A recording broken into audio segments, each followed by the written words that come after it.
Guys, samahan niyo po ako dito ngayon dahil napakarami ang nagpaabot sa atin patungkol po sa insidente. Sabi po nila ito nangyayari talaga ang babala ninyo.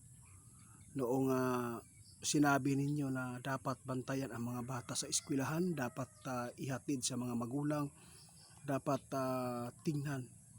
Ngayon, nangyayari.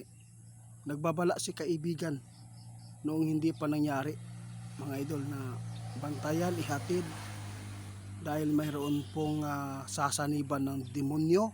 Nangyayari po, mga idol. Pero ang ating pag-usapan ngayon patungkol po sa nagawa ng dalawang estudyante, 14 at 15 years old. Bakit po ito mga magulang nagagawa itong krimen ito? Ano po ba ang tinuro ng mga magulang dito? Kaya subaybayan po natin ang ating mga anak. Marami ngayon ang nagpaabot sa atin, mga idol, patungkol po sa nagawa ng dalawang estudyante. Bakit daw nagawa? Pero ang iba nagsabi, bully daw. Kaya nagawa po nila itong insidente. Pakinggan po ninyo, itanong po natin kay kaibigan para malinawan po ang lahat. Dahil napakarami po ang mga nagpaabot doon. Masama ang magbuli. Kaya ito daw ang nagawa. Tandaan po natin kahit ano pa ang pagbubuli, mga idol. Kung maganda po ang disiplina mo sa anak mo, siguro may tanim yan nila sa kanilang isipan na hindi talaga maganda itong gagawin. Pakinggan po natin kung ano po ang tugon ni kaibigan. Kaibigan? Inyo? Ay, salamat. Kumusta? May nangyari, kaibigan. Nagpaabot ka noong Sabado, pagka-Lunes nangyayari ang insidente kahapon. May 3 namatay at 13 ka estudyante ang sugatan at napakasakit ito sa mga magulang. Gusto po nilang malaman, kaibigan, kung bakit totoo ba bully ang dahilan kung bakit nagawa nila itong karumal-dumal na pamamaril.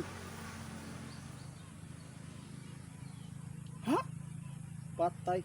Guys, alam po ninyo, guys, ito ang sinabi ko. Kailangan talaga ang mga magulang ng ating anak huwag pabayaan. Kailangan natin po na turuan sa magandang asal at sumunod tayo sa utos ng Panginoon, mga idol. Talagang dalhin po natin ang anak natin sa simbahan. Lagi po natin igagahid para hindi po nila at hindi po sila madaig sa tukso ng dyablo. Tukso ito ng dyablo, mga idol. Kaya hindi siguro nila na bantayan ang mga magulang. Kaibigan, ano po ba talaga ang dahilan? Totoo po ba sa bully? Tama ka. Ayun, sabi ng ating kaibigan, mga idol, kung bully po daw yan, sana yung nambubuli po ang tinira nila. Bakit marami pong nadadamay? Alam po ba ninyo, mga idol, tama si kaibigan, kung may bully man, hindi masyadong yun ang dahilan. Mayroon pang dahilan dito. Tama ka. Nakita ng ating kaibigan, mga idol, kung bakit nagawa ito ng mga estudyanteng ito, kung bakit walang awang pamamaril nila doon sa kanilang mga kaklase. Talagang gumagamit sila ng droga. Asaan na si Kiko, yung asawa ni Sharon Cunita?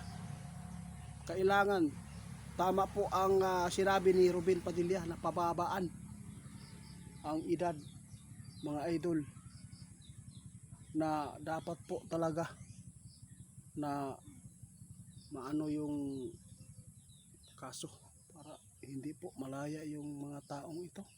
Parang nakakatakot naman po itong nangyari. Nakakaiyak, mga idol, ang nangyayari doon sa Tacloban. Ang masakit po dito, ang mga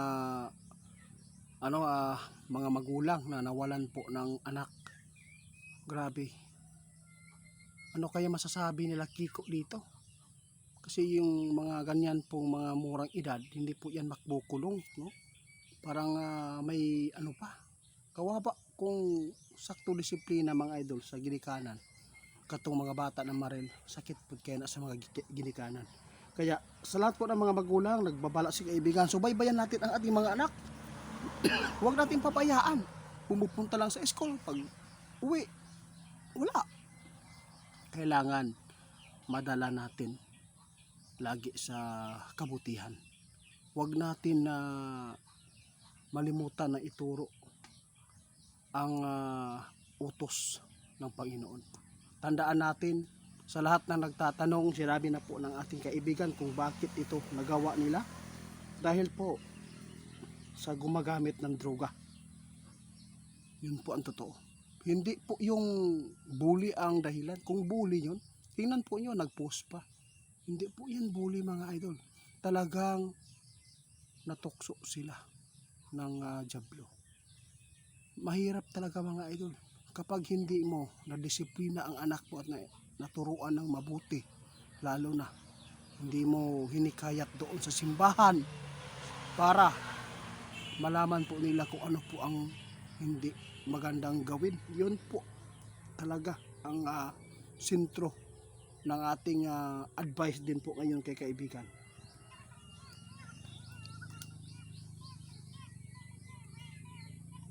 Oh, tingnan po niyo, sabi ng ating kaibigan. Grabe po mga idol. Tandaan po natin mga idol, ang mga araw na dapat ninyong iwasan at mag-ingat at maghanda sa kuna man o insidente, no, mga aksidente, krimen. Lunes. Yung Monday mga idol, sobrang napaka delikadong pangyayari. Naalala po ba ninyo yung umpisa ng pagyanig sa lindol? Dito ko po naalala kaibigan. Naalala ko? Ngayon ko lang naalala. Ngayon ko lang naalala mga idol. Kung bakit nasabi ng ating kaibigan, ang Lunes, bantayan natin. Masamang pangitain yan. Yung nangyaring kalamidad sa kuna dito sa Sarangani, maraming namatay nun. Maraming buhay maraming kabuhayan ang nawala. Lunes yun. Pagkatapos, pangalawang pangyayari na naman, Lunes na naman. Ngayon naman, insidente, Lunes na naman. Kaya tandaan natin mga idol, mag-ingat kayo sa araw ng Lunes.